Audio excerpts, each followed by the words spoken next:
পূজারী ভণ্ড যারা, ওরা কবরের মধ্যে আজান দেয়। আমি বাংলাদেশে একজন বড় লাফালাফি করে অনেক বড় মুনাজির, নাম বললে চিনবে, আমি যখন বললাম যে কবরের মধ্যে আজান দেওয়া এটা স্পষ্ট বিদআত, তখন উনি আমার এই বক্তব্যের রদ করেছেন যে আজান ভালো কাজ, আজান কি কাজ, অতএব কবরে দিলে এটা কখনো নাজায়েজ হবে না, বরং অনেক উত্তম হবে, মুস্তাহাব হবে।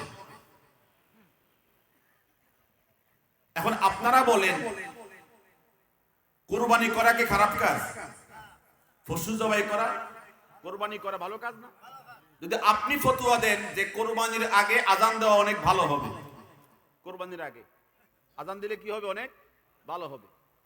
তো আপনি ফতোয়া দিলে তো আরেকজন মানতে রাজি।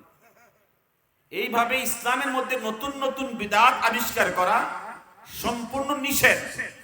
এমনকি নবীজি বলেছেন, মান ওয়াক্কারা সাহিবা বিদআতিন, যে ব্যক্তি কোন বিদআতিকে সম্মান দেয়, ফাকান্নাহু আআনা আলা হাদামিল ইসলাম, সেজন্য ইসলাম ধর্মকে ধ্বংস করার জন্য সাহায্য করলো।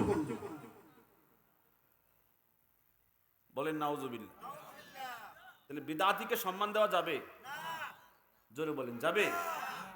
এই জন্য রাসূলুল্লাহ সাল্লাল্লাহু আলাইহি সাল্লাম বলেছেন, যেই বিদআতের মধ্যে নিমজ্জিত, তার হজ, তার জিহাদ, তার দান খয়রাত, তার নামাজ, তার জিকির, তার কোন ইবাদত আল্লাহ পাক কবুল করবেন না।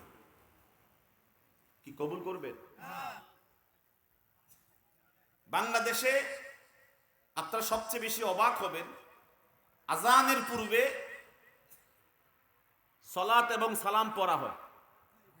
কথা বলে অনেক বক্তাকে দেখবেন বয়ান শুরু করার পূর্বে সালাত এবং সালাম পড়ে, বয়ানের পূর্বে। অথচ নবীজি উম্মতকে বয়ান শিক্ষা দিয়েছেন, প্রথমেই তার কি হবে? বয়ানের শুরুতে আল্লাহর প্রশংসা হবে। কথা বলেন, বয়ান শুরু হবে কার প্রশংসা দিয়ে? আর এরা অতি ভক্তি সুরের লক্ষণ। এরা দরুদ এবং সালাম দিয়ে কি করে? বয়ান শুরু করে। আর বলে কি জানেন? বলে আমরা নবীকে ভালোবাসি। নবীর ভালোবাসা তো তখনই হবে যখন আপনার কাজ কর্ম, চলা ফেরা, উঠা বসা নবীর তরিকা মতো হবে। এখন যারা বয়ান শুরু করার পূর্বে সালাত এবং সালাম পড়ে বয়ান শুরু করে, এরা নিজেদেরকে দাবি করে আমরা সুন্নি, আমরা কি? অথচ সুন্নত তরিকার বয়ানের সিস্টেম হলো আপনার বয়ান শুরু হবে আল্লাহর প্রশংসা দিয়ে। কার প্রশংসা দিয়ে? আমি এক জায়গাতে যখন বললাম কবরের মধ্যে আজান দেওয়া এটা বিদআত, স্পষ্ট বিদআত, কারণ কবরের মধ্যে আজান দেওয়া এটা ইসলামের কোনো প্রচলন না, এটা নতুন আবিষ্কার। আমাকে ফতোয়া দিল কি আমি নাকি বিদআতি, আমি নাকি ওয়াহাবি। অথচ রাসূলুল্লাহ সাল্লাল্লাহু আলাইহি সাল্লাম বলেছেন, তোমরা মৃত ব্যক্তির সামনে তাকে কালেমা শিক্ষা দাও। কি শিক্ষা দাও? লাকিনু মাউতাকুম।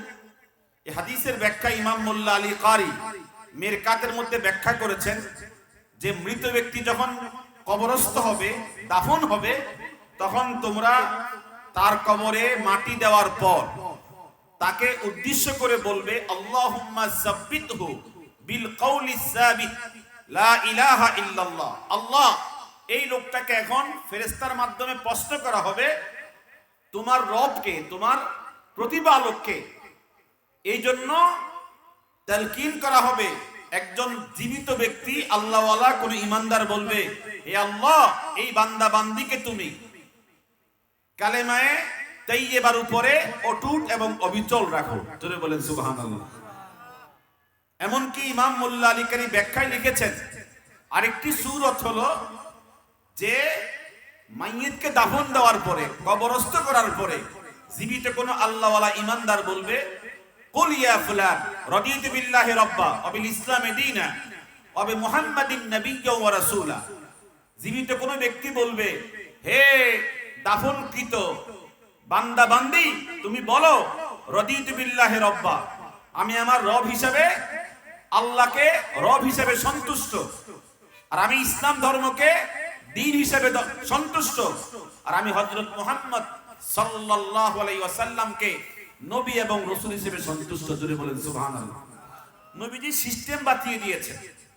এমনকি আরেক সুরত আছে, মাইয়েতকে দাফন দেওয়ার পরে জীবিত কোনো বান্দা বান্দি, জীবিত কোনো আল্লাহওয়ালা বান্দা কবরের পাশে পায়ের নিকটে এসে সূরাতুল বাকারার প্রথম কয়েক আয়াত তেলাওয়াত করে দিবে, আর মাথার সামনে এসে সূরাতুল বাকারার শেষের কয়েক আয়াত তেলাওয়াত করে দিবে।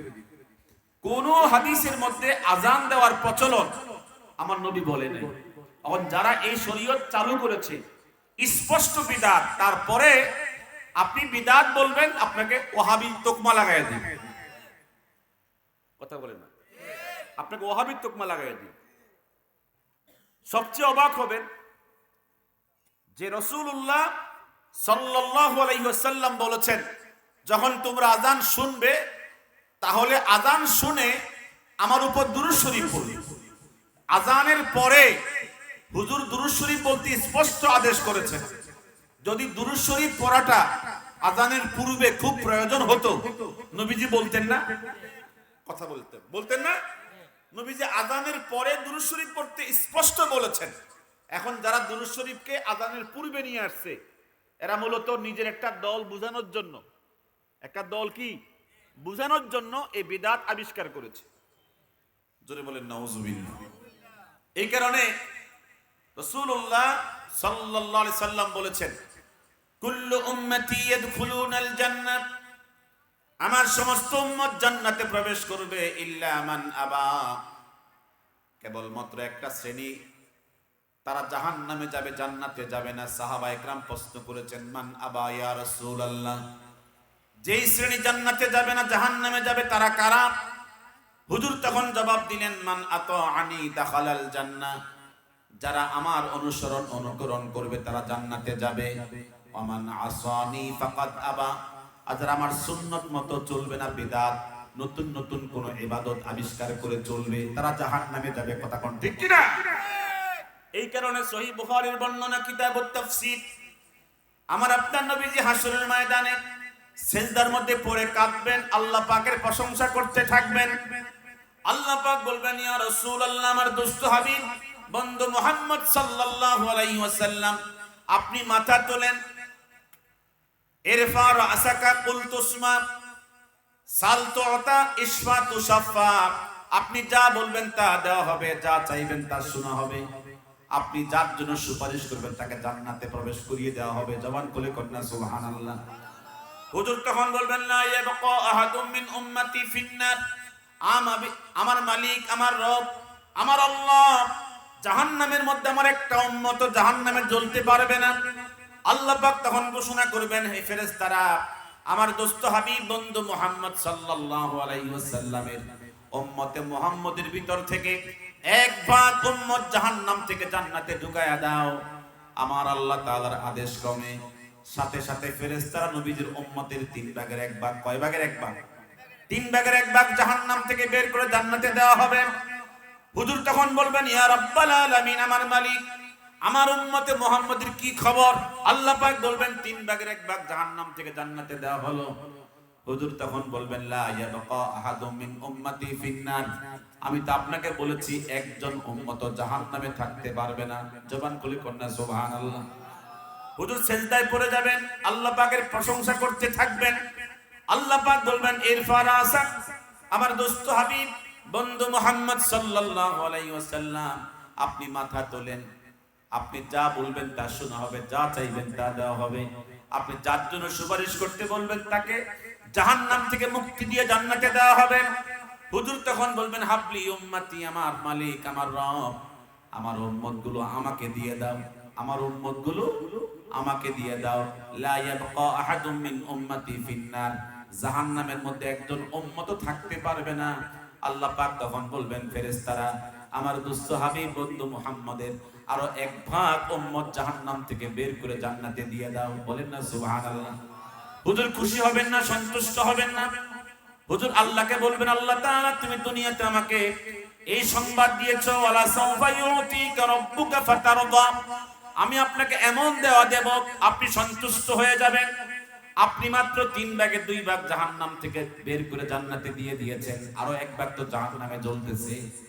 আমার নবী সিজদার মধ্যে কাঁদবেন, আল্লাহ পাকের প্রশংসা করবেন। আল্লাহ পাক বলবেন, দুস্থ হাবিব বন্ধু মুহাম্মদ সাল্লাল্লাহু আলাইহি ওয়াসাল্লাম, আপনি মাথা তোলেন, আপনি যা বলবেন তা শোনা হবে, যা চাইবেন তা দেওয়া হবে, যার জন্য সুপারিশ করবেন তাকে জাহান্নাম থেকে বের করে জান্নাতে দেওয়া হবে। বলেন না সুবহানাল্লাহ। আল্লাহ তাআলা তখন আমার নবীকে সন্তুষ্ট করার জন্য সমস্ত উম্মতকে জাহান্নাম থেকে বের করবেন, জান্নাতে প্রবেশ করায় দিবেন। আমার নবী যখন শুনবেন সমস্ত উম্মত জাহান্নাম থেকে বের হয়ে গেছে, সবাই জান্নাতে চলে গেছে, নবীজি সন্তুষ্ট হয়ে যাবেন, পরিপূর্ণ সন্তুষ্ট হয়ে যাবেন। কিছুক্ষণ পরে আশ্চর্যের বিষয় হলো, যারা বিদআতি ছিল, যারা কি ছিল, কথা কোনা কি ছিল, বিদআতি ছিল যারা, ওরা বলবে, ইশফিলানা ইয়া রাসূলুল্লাহ, সবাইকে আপনি সুপারিশ করলেন, আমরা কি অপরাধ করলাম, আমরা তো বাদ পড়ে গেছি, হে আমাদের রাসূল আপনি আমাদেরকে সুপারিশ করে জাহান্নাম থেকে জান্নাতে নিয়ে নেন। আপনারা বলেন, হাসরের মাঠে কি আমার নবী বেদাতদেরকে সুপারিশ করবে? হুজুর বলবেন, আয় আল্লাহ তাআলা, তুমি তো বলেছো সমস্ত উম্মতকে জাহান্নাম থেকে বের করে নিয়েছো, এখন যারা আমাকে বলছে সুপারিশ চাওয়ার জন্য, সুপারিশ করার জন্য, ওরা কারা? আল্লাহ পাক আমার নবীর সামনে পর্দা ফেলে দিবেন, প্রাচীর কেটে দিবেন, আমার নবী আর ওদেরকে দেখবে না, ওরা আমার নবীকে দেখবে না। আল্লাহ পাক বলবেন, হে আমার দোস্ত হাবিব, ওরা আপনার আসল উম্মত না, ওরা 2 নম্বর ডুবলি উম্মত, বিদআতি উম্মত, এরা আজীবন বেদাত করেছে, আজীবন বেদাতের মধ্যে ছিল। আপনি বলে দেন, সোকান লিমান গায়্যারা মিন বাদি, তোমরা ভেগে যাও, দূর হয়ে যাও, তোমরা আমার খাঁটি উম্মত না।